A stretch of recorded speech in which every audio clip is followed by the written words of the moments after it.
Hi, Eric. Hi. Hey, So thank you for taking some time to speak to me today. By the way, of course. we checked out some of the first episodes of the show, and wow, I love how fast it kind of gets right into it. Yeah, how is it? I haven't got to see them yet. How are they? I was there when we Um, filmed them, but I haven't got to see them yet. I mean, it's got a lot of fun to it. I mean, I don't know how much we can talk about yet because I know a lot of it's still kind of spoiler guarded. Right. Um, but I did want to talk a little bit about your character because your character has taken so much change. I mean, a lot of the characters have kind of been in their place since the very beginning, and then like they just keep going and revolving around what's happening. But for you, you were, a mayor that then went to an alien abductee to now like trying to plan daring rescues on the side. Yeah. So much change. Yeah, for sure. Yeah. How has it been kind of adjusting and modifying the character? Um, yeah, I mean, it's been Chris, who leads the writing staff and is our head writer. He's talking with him about it. He's made Sorry if those sirens are so loud. Maybe I should shut my door real quick. Um, he has made things really fun because I mean Ben's still sort of the frazzled lunatic that he's always been, but now he has something to kind of focus his energy on, which is getting this baby back. And of course, all his ideas are, not the best. He's kind of grasping at straws. Um, but fortunately, he has, Kate as his partner and wife, played by Meredith Garrettson, who's kind of, the level-headed person of the couple. And yeah, they're just right off the bat trying to figure out what to do about this baby that they just learned about. They didn't even know they had a baby. And so now they're finding out that not only have they been abducted, but their unborn baby has been abducted. And how do we figure out a way to get it back? And so it was fun basically seeing the journey that the writers came up with, where Ben's kind of like playing this private eye detective in not the most successful way. Yeah. Early on in the very beginning of the show, we kind of get the feeling that Ben has a lot of like social issues, tics, and issues that like he's dealing with. It came off a little bit autistic in certain parts, and Yeah. then season two, we show that part of it is based on the fact that he has been being abducted like by aliens through his childhood, which kind of is an idea that it might be coming a little bit from that. And then we follow up in the third season, and now he's getting kind of like he's making the plans. He's being this detective. So does it feel like a normal growth, or does it feel kind of like just like thrown on the character? Yeah, I mean, it definitely has felt like it explained a lot to me once I found out um, about the abductions. 'Cause I didn't know from the beginning when we started. That was something they came up with. I think, yeah, season two. Get the seasons almost kind of confused. But yeah, I think that season two, realizing that it filled in a lot of the blanks for me personally, because as an actor just reading some of the scripts, like you think you know where this character is going, and then he just does something so, like you said, kind of like abnormal, like not the way a normal person would approach a problem.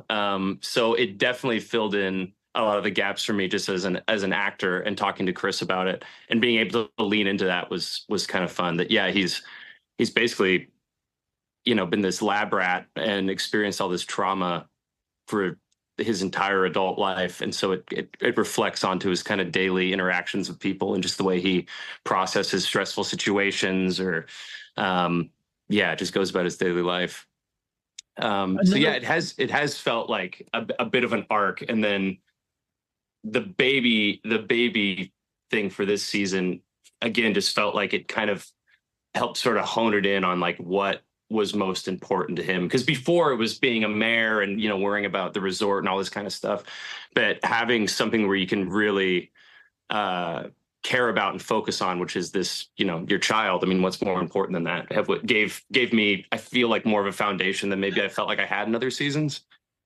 that also raises a really good point. I love the fact that the character is going so much for this baby, but at the same time, both the parents are completely fully abandoning their child. Yes.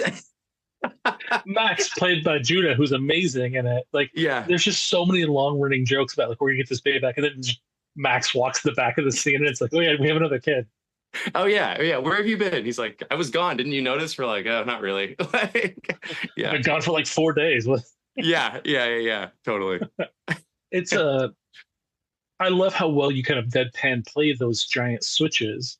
Does it feel a little bit hard dealing with the fact that, yeah, you are kind of like a really super involved and like engaged trying to get your child back on one side and then another side absentee father? Like, how does Yeah, it play running those together? yeah. I mean, and I think again, that's like Chris Sheridan wanting to just give like moments of lightness to kind of like obviously a heavy situation. I mean, but as an actor approaching it, I mean, it's fun to do those switches. Like as long, I don't know, just trying to keep it grounded, basically. Like we're not.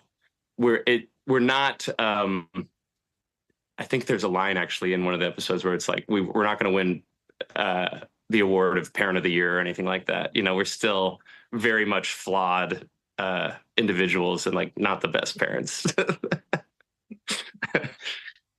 Another great thing I love about the show, of course, is the locale. It's got that really beautiful town, small town feeling. Yeah. Did you take any of your childhood living in Alaska and apply it to the show?